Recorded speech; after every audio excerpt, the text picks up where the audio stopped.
Quality और consistent performance के लिए सिर्फ सिल्वर पंप्स एंड मोटर्स, नाम याद रखना। આજે થોડું આઈ થિંક માર્કેટમાં થોડી સેફટી ઇમ્પોર્ટન્ટ છે, એફએમસીજી સેક્ટર છે ત્યાં થોડું રિલીફ લાગી રહ્યું છે. આના સિવાય તમામ સેક્ટર છે તો થોડા રેડ ઝોનમાં અને થોડા રેડ ટિક સાથે જ ક્લોઝ થયા છે. હિન્દુસ્તાન યુનિલિવર ફર્સ્ટ રેકમેન્ડેશન રહેશે 2430 આસપાસ ખરીદી કરો, સ્ટોપ લોસ 2380 રાખો અને ઉપરની બાજુ જે ટાર્ગેટ છે એ 2490 અને 2520 સુધીના જોવા મળી શકે છે. તો પહેલી રિકમેન્ડેશન આના ઉપર હશે. મારા હિસાબે આ સેક્ટર થોડું ડિફેન્સિવ સેક્ટર તરીકે પરફોર્મ કરી રહ્યું છે અને અહીંયા થોડા સ્કોપ દેખાઈ રહ્યા છે. સેકન્ડ રેકમેન્ડેશન એસબીઆઈ લાઈફ રહેશે.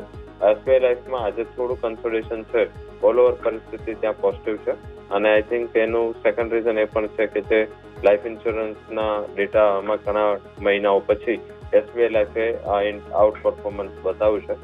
એલઆઈસી નું માર્કેટ શેર થોડું ત્યાં શિફ્ટ થયું છે. તો મારા હિસાબે સેકન્ડ રેકમેન્ડેશન એસબીઆઈ લાઈફ રહેશે. બાય કરવાનું છે અરાઉન્ડ 1460, સ્ટોપ લોસ રાખી શકાય એ છે 1434 અને ઉપર બાજુ જે ટાર્ગેટ છે એ 1500 સુધીના બનતા જોવા મળી શકે છે. તો આજના દિવસ માટે બે રેકમેન્ડેશન રહેશે. બંને થોડા સેફ હેવન બેટ તરીકે મેં પ્રિફર કર્યા છે. આઈ થિંક કે માર્કેટમાં આમ જોઈએ તો ઓલ ઓવર આ બોટમ બનાવવાની એક સારી પ્રોસેસમાં છે.